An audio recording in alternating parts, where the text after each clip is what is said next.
플라톤은 기원전 427년 아테네의 한 귀족 가문 집안에서 태어나 모든 것을 가진 삶을 시작합니다. 아버지인 아리스토는 왕족 계통의 혈족으로 정치적, 사회적 지위가 높았던 이유로 플라톤에게 정치가의 길을 자연스럽게 기대했습니다. 어머니인 페리크티오네 역시 아테네 유력 정치 가문 출신이었습니다. 당대 최고 수준의 지적, 정치적 명문 혈통이었던 플라톤은 그로 인하여 어린 시절부터 정치 세계를 가까이에서 경험하였고 권력과 정의에 대한 문제에 깊은 관심을 갖게 되었습니다. 친척 중에는 권력을 실제로 쥐었던 인물들도 많았습니다. 그래서 틈틈이 집에서 벌어지는 친척들과 귀족들의 정치 회의를 곁에서 지켜볼 수 있었습니다. 그런 까닭에 그는 태어날 때부터 정치를 해야 하는 사람이었습니다. 플라톤의 소년기는 당시 아테네 귀족 가문 출신답게 매우 수준 높은 교육을 받으며 시작됐습니다. 그의 교육은 단순한 지식 습득을 넘어 이상적인 시민과 지도자 양성을 목표로 하였다는 점이 특징입니다. 문학과 음악 그리고 수학을 배워 논리적 사고 훈련을 받았으며 소년기 후반으로 가면서 더욱 난이도가 높은 기하학과 산술 그리고 비례와 철학을 배우게 됩니다. 체육교육으로는 지금의 레슬링과 같은 팔레와 퀵스라 불리웠던 지금의 복싱도 배웠고 승마와 마차 모는 법까지 배워 지식과 체력을 쌓았습니다. 특히 문학적 재능이 뛰어나서 시를 쓰는 것을 좋아하였고 연극도 좋아하여 비극과 희극 창작을 시도하며 시인이나 극작가가 되는 것을 꿈꾸기도 하였습니다. 플라톤의 청소년기 교육은 예술, 체육, 수학, 정치 모두를 아우르는 완전한 인간 교육이었습니다.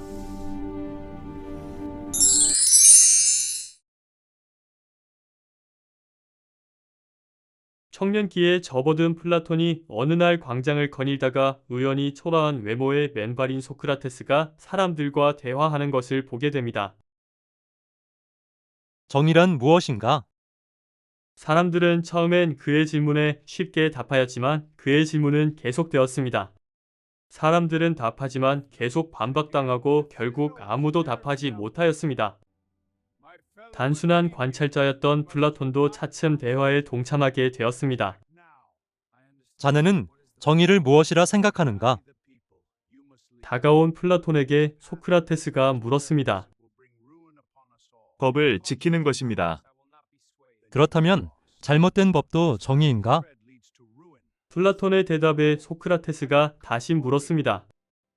아닙니다. 그렇다면 정의는 법이 아닌가? 플라톤은 대답을 할 수 없었습니다. 그대는 정의를 알고 있는가? 아니면 그렇게 믿고 있는가? 저는 플라톤은 말을 잇지 못했습니다. 그대는 아직 모른다. 이 순간 플라톤의 세계가 무너졌습니다. 그는 답을 얻지 못했지만 그날 소크라테스의 제자가 되어 인생의 전환점을 맞게 됩니다.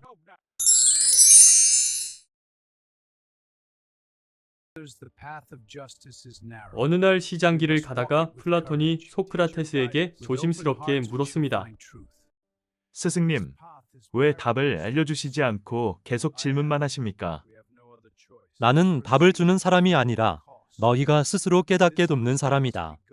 소크라테스의 말에 플라톤은 고개를 끄덕이고 다시 물었습니다. 사람들은 부와 명예를 추구하는데 그것이 좋은 삶 아닙니까? 그렇다면 부를 가진 악한 사람도 좋은 삶을 사는 것인가? 플라톤은 쉽게 대답하지 못했습니다. 중요한 것은 많이 가지는 것이 아니라 올바르게 사는 것이다. 이 말은 플라톤의 평생 철학의 뿌리가 됩니다. 두 사람의 사제 시간은 약 8년간 지속되었습니다. 그러나 그 관계는 소크라테스를 질시하던 권력자와 기성세대들에 의해 종말을 맞게 됩니다. 소크라테스가 토착신을 부정하고 젊은이들의 정신세계를 부패하게 선동하였다는 두 가지 제목으로 고발을 당하였기 때문입니다. 그는 최후 변론에서 자신은 벌을 받아야 할 사람이 아니라 오히려 공로를 인정받아야 한다고 말하며 설령 석방이 되더라도 철학을 그만두라는 조건이라면 따르지 않고 계속 기문할 것이라고 말했습니다. 그것은 목숨보다 진리가 더 중요하다는 외침이었습니다. 그 당시 아테네 재판은 고발린과 피고발린이 각각의 형벌을 요청하면 500명의 대심원들이 그 중 하나를 선택하여 형을 집행하는 방식이었습니다. 세 사람의 고발린은 사형으로 독배를 요청하였고 소크라테스는 나라에서 운영하는 식당에서 평생 무료로 식사를 할 수 있게 해달라 요청하였습니다. 소크라테스의 요청은 배심원들을 더욱 자극하게 되어 사형 선고를 받게 됩니다. 사형이 확정된 후 소크라테스는 제자들에게 이렇게 말합니다. 죽음이 좋은지 나쁜지는 아무도 모른다. 그러나 불의는 분명히 나쁘다. 독배를 마신 후 다시 말하였습니다. 이제 우리는 각자의 길로 간다. 나는 죽음으로, 여러분은 삶으로 어느 쪽이 더 나은지는 신만이 안다. 그렇게 스승은 제자들의 슬픔을 뒤로한 채 이 세상을 떠났습니다.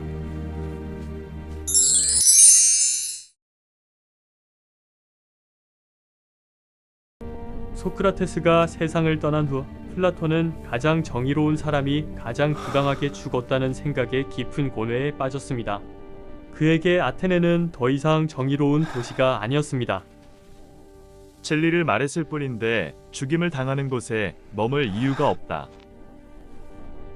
마침내 진실한 자가 대접을 받는 곳을 찾아 떠나기로 결심하게 됩니다. 아테네 피레우스 항구로 가서 배를 타고 방랑길을 시작합니다. 약 10년간의 방랑을 하며 이집트에서는 고대 지식과 수학 그리고 종교 전통을, 남부 이탈리아에서는 피타고라스 학파를, 시칠리아에서는 정치 실험과 철인 정치에 대하여 연구하였습니다. 이 여행은 단순한 방랑이 아니라 정의로운 국가를 어떻게 만들 것인가? 라는 질문에 대한 답을 찾는 과정이었습니다.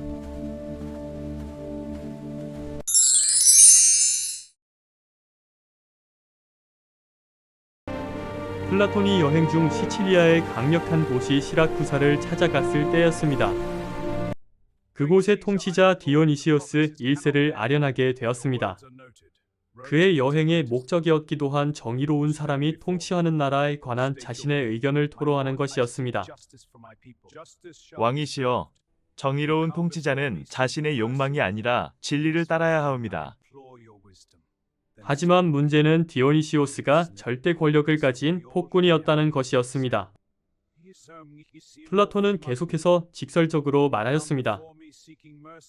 폭군의 삶은 결코 행복하지 않을 뿐 아니라 그 종말이 비참한 것이 역사적 사실이옵니다.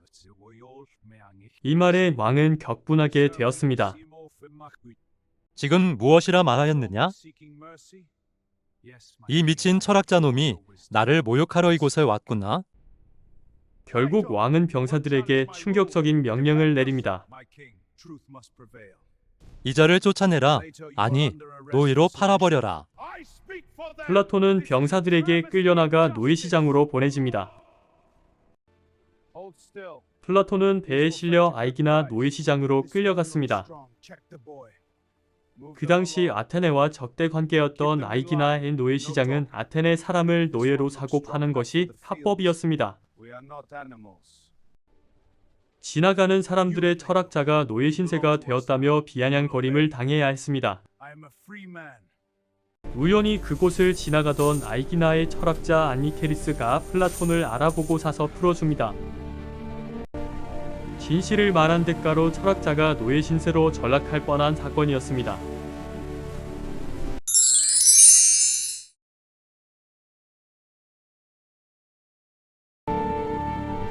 기원전 387년경 플라톤은 다시 아테네로 돌아옵니다. 이제는 떠돌며 고민할 때가 아니라 직접 세상을 바꿀 때다. 플라톤은 아테네 외곽 숲에 인류 최초의 고등 교육기관 수준인 아카데미아를 설립합니다. 여기서 그는 제자들에게 좋은 나라는 우연히 생기지 않는다, 교육으로 만들어진다라고 가르칩니다. 수많은 젊은이들이 모여들었고 그 중에는 17세의 아리스토텔레스도 있었습니다. 아리스토텔레스는 플라톤에게서 약 20년 동안 가르침을 받고 훗날 또 다른 철학의 거장이 됩니다. 플라톤은 이 시기부터 본격적으로 GP를 시작합니다. 대표 저서로는 정의와 이상 국가에 관한 국가, 사랑의 본질을 탐구한 향연, 영혼과 죽음에 관한 파이돈 그리고 스승의 재판을 다룬 변명이 있습니다. 모든 글이 대화 형식이며 스승인 소크라테스가 항상 등장하는 것이 특징입니다. 비록 스승은 죽었지만 사상은 책으로 영원토록 제자에 의해 부활한 것입니다.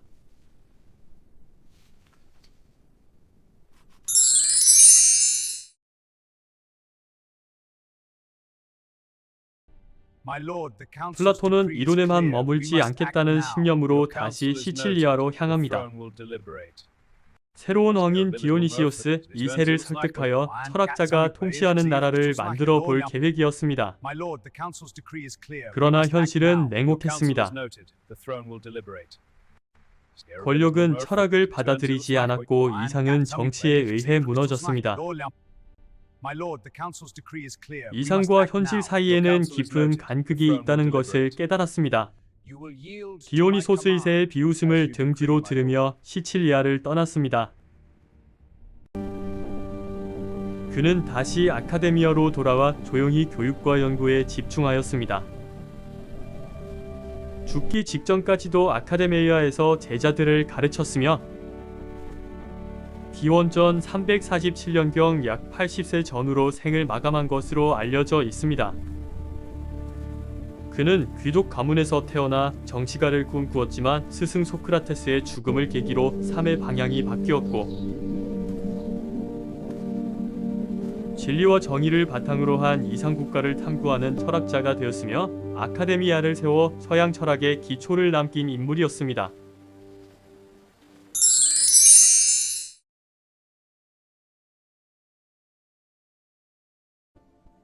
첫 번째, 지혜는 경이로움에서 시작된다.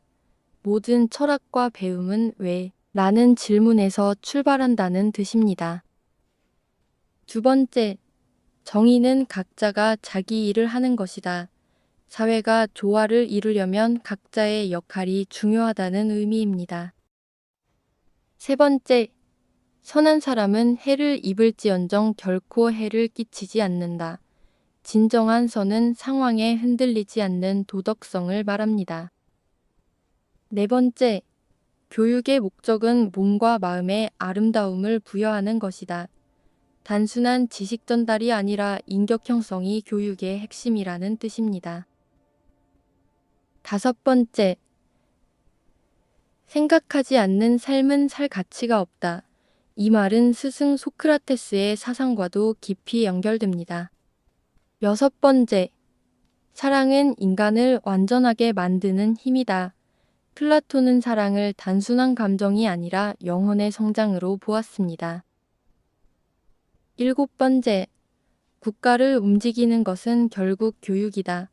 올바른 교육이 곧 건강한 사회를 만든다는 정치 철학적 통찰입니다. 여덟 번째, 용기는 무엇을 두려워해야 하는지 아는 것이다. 무작정 두려움이 없는 것이 아니라 올바른 판단에서 나오는 용기를 말합니다. 아홉 번째, 부정리는 저지르는 자에게 더 큰 해를 끼친다. 도덕적 타락은 결국 자신을 무너뜨린다는 경고입니다. 열 번째, 음악은 영혼의 도덕적 상태를 형성한다. 예술과 문화가 인간의 성품에 큰 영향을 준다는 의미입니다.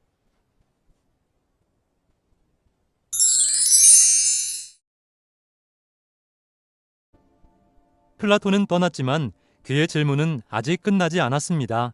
우리는 지금도 묻고 있습니다. 정의란 무엇인가? 어떻게 살아야 하는가? 어쩌면 철학은 답을 찾는 일이 아니라 끝까지 질문을 놓지 않는 용기일지도 모릅니다. 오늘 당신은 어떤 질문을 품고 살아가나요? 영상이 마음에 드시면 구독, 좋아요 부탁드려요. 시청해주셔서 감사합니다.